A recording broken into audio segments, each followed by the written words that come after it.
आपका एक बार फिर से स्वागत है इस सीरीज के चौथे वीडियो में। इस चौथे वीडियो में और अगले 5वें वीडियो में हम एग्जीक्यूटिबल्स यानी कि ईएक्सी के बारे में पूरी गहरी जानकारी प्राप्त करेंगे। ईएक्सी क्या होती है, कैसे काम करती है, कैसे लोड होती है, क्लिक करने पर कैसे चलती है, उसको क्या क्या चाहिए, प्रोग्राम कैसे इंस्टॉल होते हैं, कैसे अनइंस्टॉल होते हैं, कैसे काम करते हैं और कैसे प्रोग्रामों को हैक किया जाता है। इसके बारे में हम शुरू से लेकर अंत तक पूरी जानकारी इन 2 वीडियो में प्राप्त करने की कोशिश करेंगे। तो सबसे पहले जानते हैं कि ये प्रोग्राम इंस्टॉल कहाँ होते हैं, कहाँ पे वो इंस्टॉल हुए हुए हैं। ये जानने के लिए एक बहुत ही सीधा सा आसान सा तरीका है कि जो भी कोई प्रोग्राम आपको दिख रहा है उस पर आप राइट क्लिक कीजिए। उसके बाद में नीचे प्रॉपर्टीज़ में जाइए और ओपन फाइंड लोकेशन इस पर क्लिक कीजिए। इसे आपको उस ईएक्सी की लोकेशन का पता चल जाएगा कि वो कहाँ पे इंस्टॉल की हुई है। तो जैसा कि आप देख सकते हैं ऊपर एड्रेस बार में कि ये सी प्रोग्राम फाइल्स इसमें इंस्टॉल की हुई है। इसी तरह कोई और प्रोग्राम ले लेते हैं, गूगल क्रोम को ही ले लेते हैं। तो इसमें आप जब राइट क्लिक करोगे, प्रॉपर्टीज़ में जाओगे, ओपन फाइंड लोकेशन करोगे तो ये आपको दिखता है कि ये प्रोग्राम फाइल्स x86 इस फोल्डर में इंस्टॉल्ड है। इसी तरह आप किसी भी सॉफ्टवेयर को ले सकते हो और इसमें प्रॉपर्टीज़ में जाओगे, ओपन फाइल लोकेशन करोगे तो वहाँ पे आपको उसकी एक्चुअल लोकेशन यानी वो कहाँ पे असल में इंस्टॉल्ड है इसका पता चल जाएगा। मैं आपको बता दूं कि यहाँ स्क्रीन पे जो ये दिख रहा है इसको खोलने से भी प्रोग्राम खुलता है, लेकिन ये एक्चुअल में प्रोग्राम की एग्जीक्यूटेबल नहीं है। ये एक शॉर्टकट फाइल है। शॉर्टकट का कैसे पता चलता है? जिसके भी आइकन के पास में ये तीर का निशान बना हुआ हो वो शॉर्टकट होता है। शॉर्टकट का मतलब है कि एक वास्तव में तो ये फाइल पड़ी हुई है यहाँ पे इस लोकेशन पे, लेकिन अब इसको चलाने के लिए पहले हम यहाँ सी में जाएंगे, फिर प्रोग्राम फाइल्स में जाएंगे, फिर इस वीबीएस एडिट में जाएंगे और फिर यहाँ पे क्लिक करेंगे। ऐसा करने की बजाय इस शॉर्टकट पे क्लिक कर सकते हैं, जिससे ये शॉर्टकट इसको ही खोल देगा, यहाँ जाके इसको खोल देगा। तो हमें बार बार इतना अंदर गहरा जाने की ज़रूरत नहीं होती है।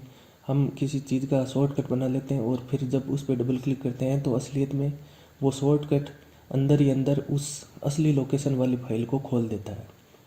तो ये शॉर्टकट है जिसके तीर के निशान बने हुए हैं यहाँ कोने में। कुछ लोग जिनको पता नहीं होता कि शॉर्टकट क्या होते हैं वो बेवकूफ़ों की तरह इसी शॉर्टकट को ही प्रोग्राम समझ बैठते हैं और इसी को कॉपी पेस्ट डिलीट कुछ करने का प्रयास करते रहते हैं। जैसे कई बार कोई किसी का दोस्त मांगता है कि भाई मेरे को भी ये प्रोग्राम चाहिए, तो वे इस शॉर्टकट को ही यहाँ से कॉपी कर लेते हैं और पेन ड्राइव में पेस्ट करके डाल के दे देते हैं। अब ये इस कंप्यूटर में तो चल जाएगा, क्लिक करने से प्रोग्राम खुल जाएगा। क्यों? क्योंकि इसकी लोकेशन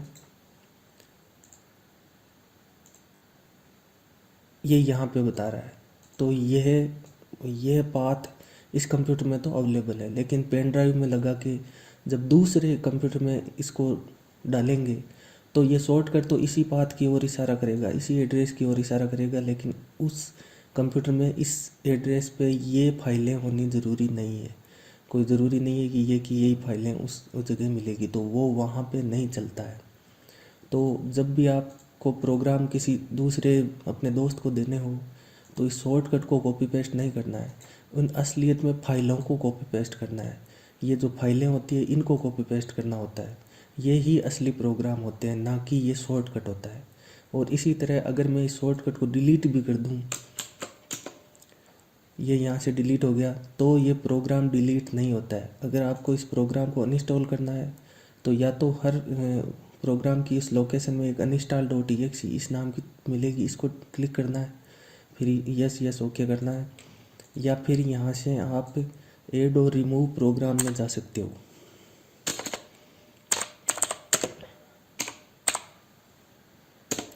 जब आप ऐड और रिमूव प्रोग्राम में जाओगे तो यहाँ पे ऐड और रिमूव प्रोग्राम में जिस भी प्रोग्राम को आपको अनइंस्टॉल करना है उस पर क्लिक करके यहाँ पे अनइंस्टॉल पे क्लिक करोगे तो इससे वो एक्चुअल में अनइंस्टॉल होगा।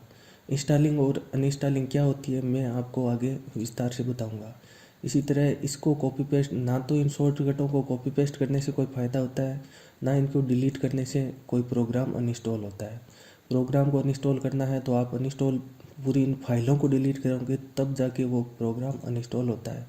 लेकिन ये काम इतना भी आसान नहीं है। कई बार हम जब इन फाइलों को डिलीट करते हैं तो आधी फाइलें डिलीट नहीं होती है। वो क्यों नहीं होती है वो मैं आपको आगे बताऊंगा। अब मेरे को वापस इसी प्रोग्राम का यहाँ पे शॉर्टकट चाहिए तो कैसे बनाऊंगा।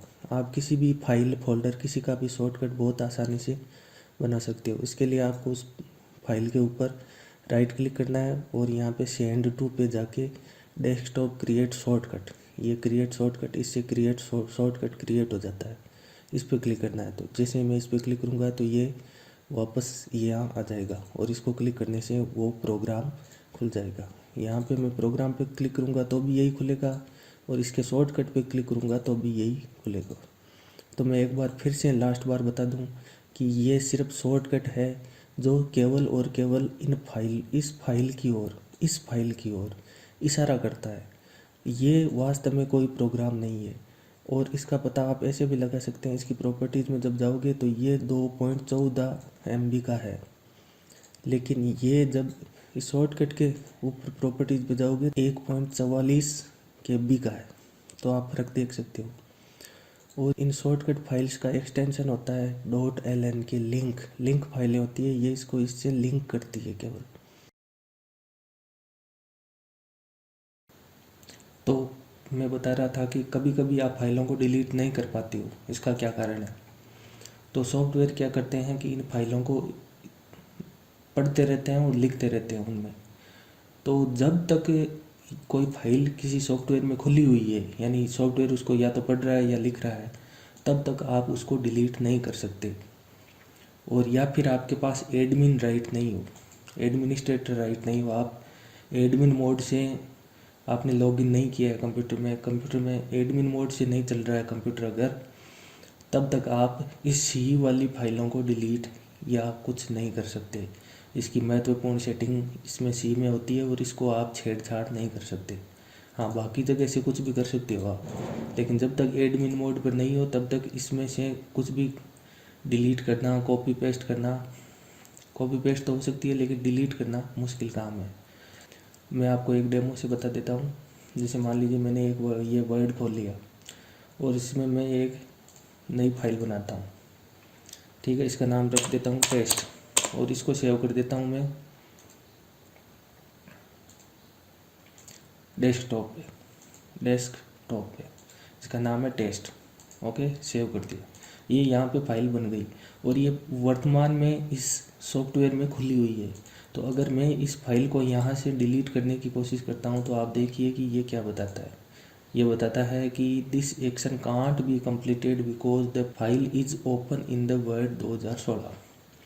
यानी जब तक ये इसमें खुली हुई है, यही फाइल तो इसमें खुली हुई है, तब तक इसको आप डिलीट नहीं कर पाओगे। और जब मैं इस प्रोग्राम को बंद कर देता हूँ, तब मैं जब ट्राई अगेन करता हूँ तो ये फाइल आराम से डिलीट हो जाती है।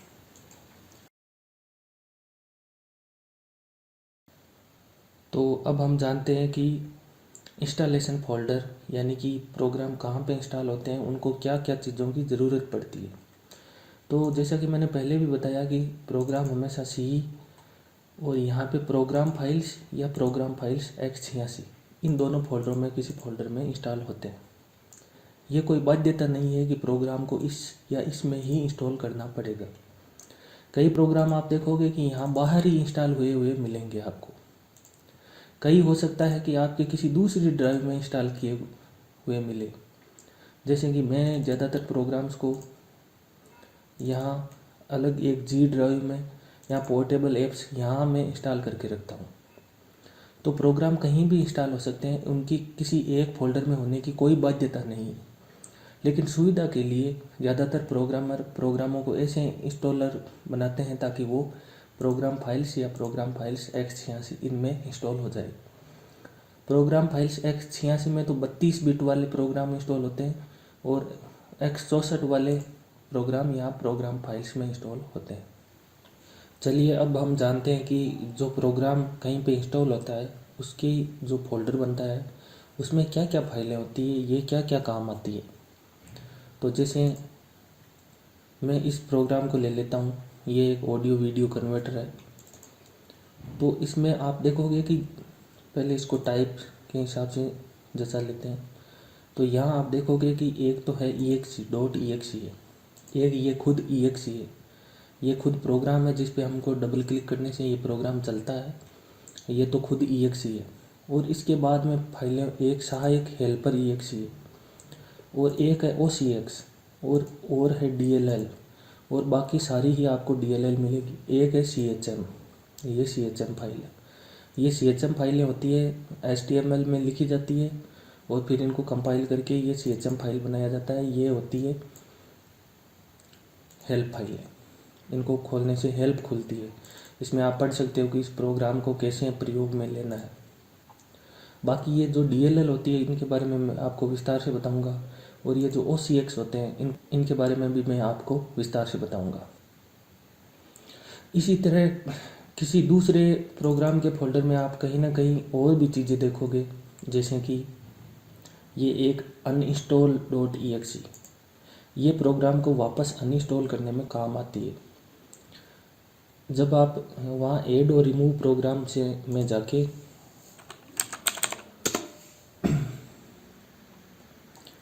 यहाँ पे किसी प्रोग्राम को अनइंस्टॉल करते हो तो असलियत में ये विंडोज़ यानी कि ऑपरेटिंग सिस्टम उसको अनइंस्टॉल नहीं करता है। ऑपरेटिंग सिस्टम केवल और केवल इन अनइंस्टॉल पे क्लिक करने से ऐसी ही एक uninstall.exe इस फाइल पे क्लिक करता है। वहाँ क्लिक आप उस वहाँ अनइंस्टॉल पे करते हो और ये विंडोज़ क्या करता है, वहाँ से इस पे क्लिक कर देता है। तो इससे ये पूरा इसमें ही लिखा होता है कि इन फाइलों को वापस यहाँ से कैसे हटाना है, कैसे डिलीट करना है।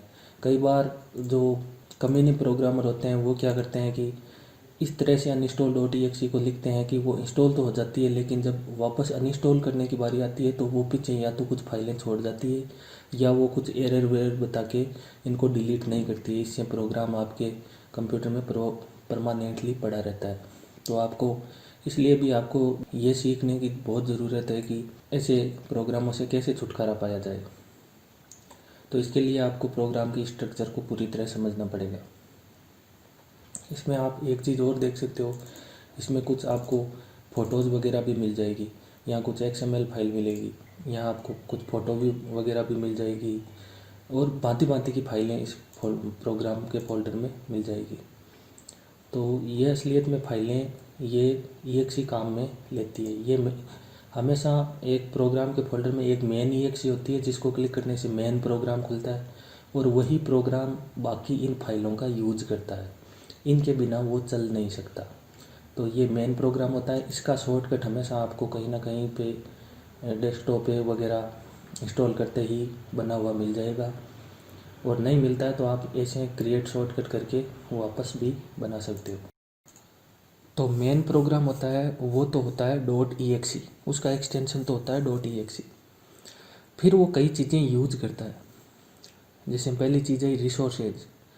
रिसोर्सेज का मतलब है उसमें वो कुछ भी एक्स्ट्रा फाइलों का प्रयोग कर सकता है, जैसे कि XML फाइल अपनी सेटिंग्स वगैरह सेव करने के लिए, और फ़ोटोज़ या इमेज या आइकन्स, और कुछ भी वो एक्स्ट्रा जो भी फाइलें यूज करता है जो इस लिस्ट में नहीं दी गई है वो सब रिसोर्सेज कहलाती है।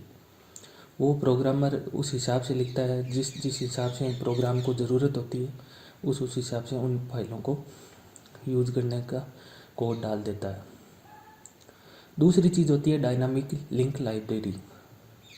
आपने हर प्रोग्राम के अंदर बहुत सारी DLL देखी होगी, और कुछ एक्स्ट्रा DLL आपने System32 के अंतर्गत भी देखी होगी। तो वो DLL होती है डायनामिक लिंक लाइब्रेरी, और उनमें ही एक्स्ट्रा सारे कोड लिखे हुए होते हैं।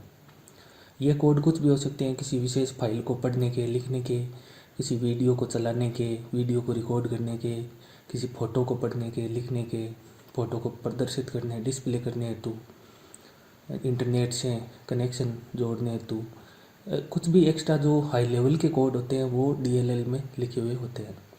इसका फ़ायदा ये है कि एक प्रोग्राम जिस डीएलएल को प्रयोग करता है और उस डीएलएल में अच्छे कोड लिखे हुए हो तो दूसरा प्रोग्राम भी उस डीएलएल का प्रयोग कर सकता है। तो उस डीएलएल को बस कॉपी पेस्ट करना होता है।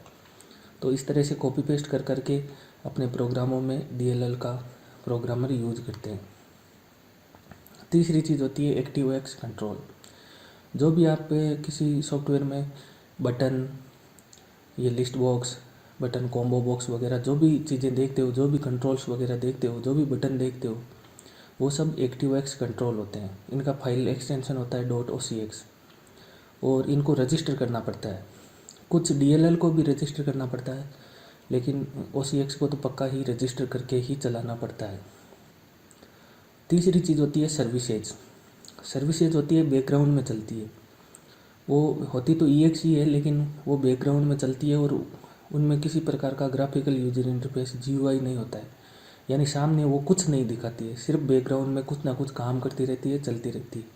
उनमें ना तो कोई बटन होता है, ना कोई कहीं पर आप माउस से क्लिक कर सकते हो, कुछ नहीं होता है, वो बस बैकग्राउंड में चलती रहती है। इनको बोलते हैं सर्विसेज। और चौथी चीज़ होती है ड्राइवर। ड्राइवर क्या होते हैं? पूरा लैपटॉप या कंप्यूटर या कोई भी मशीन अंदर से तो इलेक्ट्रॉनिक चीज़ों से बनी हुई होती है, इलेक्ट्रॉनिक चिप्स से बनी हुई होती है, जिन्हें आईसी बोलते हैं। उन आईसीज, पुरानी आईसीज और नई आईसीज में यही फ़र्क है कि नई आईसीज में आजकल प्रोग्राम डलने लगे हैं। खुद आईसी में प्रोग्राम डलते हैं और उस हिसाब से वो उस प्रोग्राम के हिसाब से अपने वोल्टेज वगैरह सेट करती रहती है, तो उससे सारी चीज़ें मशीनें चलती रहती है। तो ड्राइवर क्या करते हैं, उस आईसी को किस टाइम कितना वोल्टेज देना है, कितनी करंट लेनी है, ये सब चीज़ें उस प्रोग्राम में एक प्रोग्राम के रूप में लिखी जाती है उस आईसी में, और उस प्रोग्राम को बोलते हैं ड्राइवर। तो माउस को चलाने का, माउस की आईसी को चलाने का एक ड्राइवर हो गया, एक सीपीयू को चलाने का हो गया, रैम को कंट्रोल करने का हो गया, यानी हार्डवेयर को कंट्रोल करने के लिए ड्राइवर लिखे जाते हैं। तो ड्राइवर बहुत काम की चीज़ होती है और ड्राइवर के बिना कोई भी मशीन नहीं जुड़ सकती। जैसे आप नया प्रिंटर खरीदते हैं तो उसको कंप्यूटर से जोड़ने पर कंप्यूटर उसको तभी पहचानेगा जब उस कंप्यूटर में उसका ड्राइवर इंस्टॉल होगा। उसको कंप्यूटर को मालूम होना चाहिए कि कैसे उसकी मशीनों को कंट्रोल किया जाना है, उस प्रिंटर की मशीनों को। डीएलएल कैसे काम करती है, इसको समझने के लिए हम एक उदाहरण लेते हैं। मान लीजिए किसी आदमी को एक फैक्ट्री लगानी है जूते चप्पल बनाने की। तो अगर वो शुरू से शुरू करेगा तो सबसे पहले तो उसको प्लास्टिक खुद अपने हाथों से बनानी पड़ेगी। उसके बाद में हर उस फैक्ट्री में काम आने वाली हर मशीन उसको अपने हाथों से बनानी पड़ेगी। उस फैक्ट्री की बिल्डिंग उसे अपने हाथों से बनानी पड़ेगी। उसकी लाइट, बिजली घर, सब कुछ अपने हाथों से बनाना पड़ेगा। और अगर वो ऐसा करने बैठ जाएगा तो उसकी फैक्ट्री इस जन्म में तो कभी नहीं लग पाएगी। तो वो क्या करता है, वो सिर्फ बिल्डिंग किसी दूसरे से बनवा लेता है, बिजली घर किसी पहले से गवर्नमेंट का बनाया हुआ है उसको काम में ले लेता है, प्लास्टिक कहीं और से वो ख़रीद लेता है और फिर अपनी फैक्ट्री में, और उसको पिघलाने वाली भट्टियाँ कहीं से अलग से ख़रीद लेता है, और सांचे और उसको जूते चप्पल में डालने वाली मशीन अलग से ख़रीद लेता है, और फिर उन सबको जोड़ के अपनी फैक्ट्री में वो उत्पादन शुरू कर देता है। तो इसी तरह से किसी को कोई प्रोग्राम बनाना हो तो वो हर चीज़ अपने हाथों से नहीं लिख सकता। उसको भी उस बिजली घर, उस प्लास्टिक, उस मशीनों की तरह कुछ चीज़ें बाहर से सीधी उधार के रूप में किसी और से खरीदनी पड़ती है, या किसी और की बनाई हुई चीज़ों का प्रयोग करना पड़ता है। तो वो बनाई हुई चीज़ें, पहले से बनाई हुई चीज़ें उन डायनामिक लिंक लाइब्रेरीज में यानी डीएलएल में होती है। जैसे मान लीजिए किसी को कैलकुलेटर बनाना है, तो कैलकुलेटर में जोड़ बाकी गुणा भाग के अलावा किसी संख्या का अंडर रूट भी निकालना है। तो वो प्रोग्रामर अगर हर चीज़ अपने हाथों से करना चाहता है तो जोड़ बाकी गुणा भाग तो इजी है, लेकिन वो संख्या का अंडर रूट निकालना इतना इजी नहीं है। उसका एल्गोरिदम, उसका कोड उसे अपने हाथों से लिखना पड़ेगा, लेकिन उसमें लगता है टाइम। तो प्रोग्रामर क्या करता है कि एक लाइब्रेरी कहीं से कबाड़ लेता है, वो कहीं से या तो ख़रीद लेता है या कहीं से फ्री में मिलती है तो सीधा कॉपी पेस्ट कर लेता है। तो वो एक डीएलएल के रूप में आती है, और उस डीएलएल में ये खूब सारे फंक्शन होते हैं, और उसमें ही कोई ना कोई ऐसा फंक्शन उसे मिल जाता है जिसमें किसी संख्या का अंडर रूट निकालने का कोड भी लिखा हुआ हो। तो उसे तो सिर्फ उस लाइब्रेरी को के उस फंक्शन को कॉल करना है, उसे उस कोड को लिखना नहीं पड़ता है। तो इस तरह से डायनामिक लिंक लाइब्रेरी काम करती है। उसे लाइब्रेरी कहते ही इसलिए है, जैसे एक लाइब्रेरी में बहुत सारी किताबें होती है, वैसे ही एक डायनामिक लिंक लाइब्रेरी में बहुत सारे फंक्शन होते हैं और उन फंक्शन को डायरेक्ट कॉल किया जाता है, एक संख्या को उसमें भेजा जाता है और वो डायरेक्ट वापस अपना कोड पूरा करके रिटर्न होता है, तो उस संख्या का स्क्वायर रूट निकाल के वापस दे देता है। तो उस कोड को उस EXE में उस प्रोग्रामर को लिखने की कोई आवश्यकता नहीं पड़ती, बस DLL के उस फंक्शन को कॉल करना होता है। तो सामने अगर स्क्रीन पर उदाहरण देखोगे तो यहाँ EXE जब चलती है तो सबसे पहले कोड कोड कोड कोड अपने खुद के कोड एग्जीक्यूट करती है। उसके बाद में अगले कोड उस EXE में लिखने की कोई ज़रूरत नहीं है, उसने एक लाइब्रेरी से उधार ले रखे हैं। तो वो क्या करता है कि कॉल करता है फंक्शन 1 को a.dll में। तो प्रोग्राम तुरंत यहाँ से a.dll में कूद जाता है और फंक्शन 1 को ढूंढता है और उसके कोड को एग्जीक्यूट करता है और उसके बाद में वापस लौट आता है। तो इस तरह से EXE DLL का प्रयोग करती है। DLL मिसिंग एरर, ये एरर आपने भी देखी होगी। ये एरर क्यों आती है और इसका क्या समाधान है, इसको समझने के लिए जैसे ये प्रोग्राम है मेरे सामने, ये वर्तमान में तो ऐसे बढ़िया तरीके से खुल रहा है। तो मैं क्या करता हूँ कि इसकी कोई भी एक फाइल को, किसी भी एक DLL को मैं मिस कर देता हूँ, यानी इसको यहाँ से कट कर देता हूँ और यहाँ पे डेस्कटॉप पे इसका बैकअप के रूप में पेस्ट कर लेता हूँ ताकि वापस डाली जा सके। तो यहाँ से इसको डिलीट कर दिया मैंने।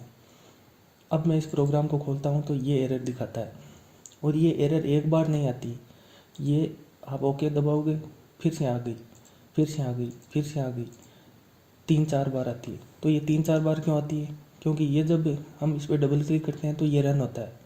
तो कुछ इसके खुद के कोड होते हैं, उसके बाद में ये इस DLL के किसी फंक्शन को कॉल करता है। वो फंक्शन तो क्या, ये खुद DLL ही इसे नहीं मिली, यहाँ पे इस फोल्डर में नहीं मिली, तो ये DLL मिसिंग एरर दिखाता है। उसके बाद में हम ओके कर देते हैं तो फिर उसके आगे के कोड रन होते हैं उस फंक्शन को कॉल किए बिना ही, और फिर से उस फंक्शन को कॉल करने की बारी आती है तो फिर से ये उस DLL को ढूंढता है, वो DLL नहीं मिलती इसको, तो फिर से ये एरर दिखाता है। तो इस प्रकार जितनी बार ये उस फंक्शन को, वो फंक्शन जो इसमें लिखा हुआ है कहीं पे, उस फंक्शन को कॉल करने की कोशिश करता है, ये जब DLL ही नहीं मिलती तब ये एरर दिखाता है। तो इसका उपाय क्या है, इसका उपाय है कि ये जो DLL होती है ये तो लाइब्रेरीज होती है, ये तो 8वीं 6वीं 10वीं की किताबों की तरह होती है जो हर स्कूल में मिल जाती है, यानी हर सॉफ्टवेयर इन्हीं का प्रयोग करता है, एक बिल्कुल सेम टू सेम इसी लाइब्रेरी का, इसी को कॉपी पेस्ट करके। तो किसी न किसी दूसरे सॉफ्टवेयर में के फोल्डर में ये कहीं ना कहीं मिल जाएगी आपको, और वहाँ से आप कॉपी पेस्ट करोगे तो भी ये काम कर जाएगा। तो उदाहरण के लिए मैं इस डेस्कटॉप वाली इसकी ही इस फाइल को वापस डाल देता हूँ, फिर देखते हैं कि क्या ये वापस काम करता है। तो यहाँ से मैं इसको कॉपी कर लेता हूँ, यहाँ पे मैं वापस पेस्ट कर देता हूँ और अब उसको दोबारा चला के देखता हूँ तो ये बिल्कुल खुल गया, इसमें कोई एरर नहीं आई। लेकिन मैं इसको यहाँ से कॉपी नहीं करके इसको तो मैं यहाँ से डिलीट कर देता हूँ और मैं कहीं और से किसी इसी नाम की दूसरी लाइब्रेरी को इसमें कॉपी पेस्ट करके देखता हूँ कि ये चलता है या नहीं चलता है। तो कायदे से थ्योरेटिकली ये चलना चाहिए। MSVCP, ये देखो ये DLL 4 प्रोग्रामों में यूज़ हो रही है।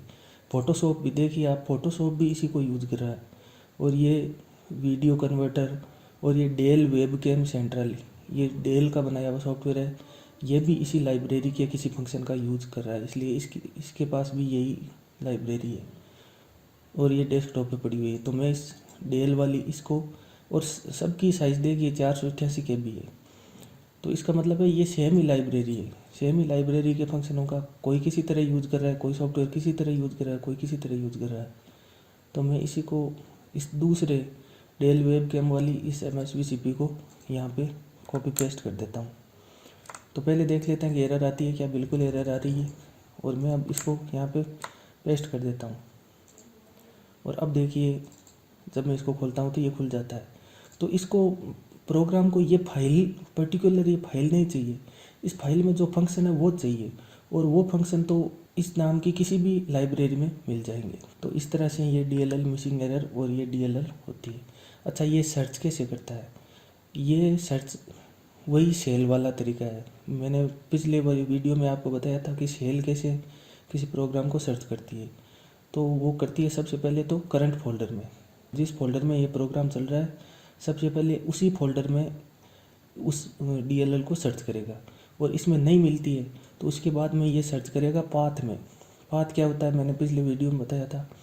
जैसे कि पाथ के अंतर्गत वो जो भी लिस्ट होती है पूरे फोल्डर्स की, उस पूरे फोल्डर्स की लिस्ट में वो सर्च करता है, और जब उसमें नहीं मिलती है तब ये DLL मिसिंग एरर दिखाता है। तो इसका मतलब है कि इस DLL को आप यहाँ भी डाल सकते हो, इसके करंट फोल्डर में भी डाल सकते हो, और वहाँ System32 उन पाथ वाले फोल्डर में भी कहीं पे इसको डाल सकते हो। तो उससे भी ये कोई एरर नहीं दिखाएगा, क्योंकि वो वहाँ पे उसको सर्च कर ले।